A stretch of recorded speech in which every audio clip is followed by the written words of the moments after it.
Hello there and welcome to this Year 8 revision video in preparation for your test. So let's get looking at some binary. So main thing to remember about binary is that computers work through ones and zeros, and that is the basis for all computing. Every single process that you use on a computer, every input, every output, everything can be boiled down to zeros and ones. The zeros and ones represent if, for example, on a solid state hard drive, if a circuit is turned on or off.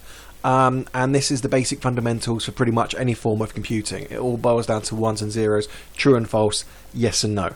And using these ones and zeros, we can create series of different numbers. So binary is a base 2 number system. So it uses two numbers, 1 and 0, to create any number. So you can see here that we've got a binary number table, and you can see the column headers are 8, 4, 2 and 1.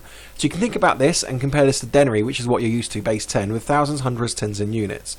So if there's going to be a 1 in the 4 column, we'd be using a 4 in the number. So if we had a number 1101, we'd be using the 8, we'd be using the 4, and we'd be using the 1. We wouldn't use the 2 because there's a 0 in that column.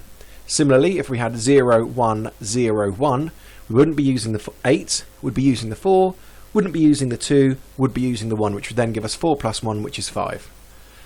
Similarly, if we have a number, say 12, we can work through it the other way around. We need to work from left to right. If we're making a large number such as 12, are we going to use the 8? Yes, we are. And then we go to the next column, which is 4. Are we going to use the 4? 8 plus 4 is 12, so we're going to use that.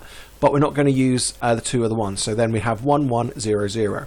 If we're thinking about slightly different numbers, for example, number 9, we put a 1 in the 8 column because we definitely want to use that. If we do 8 plus 4, which is 12, we wouldn't want a number that large, so we'd put a 0 in that column. If we do 8 plus 2, which is 10, again that's too large, so we put a 0 in that column.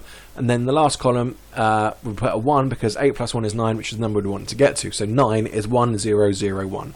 It works in the same way as you would as denary. So if we again look at the denary table, if we're going to write the number 1985, we'd have 1,000, 900s, 80 tens and 5 units. It's the same sort of way for putting numbers together. So again, if we look back at the binary, if we're going to have 0, 1, 1, 1, we'd have no 8s, we'd have a 4, we'd have a 2 and a 1. So 4 plus 2 plus 1 is 7.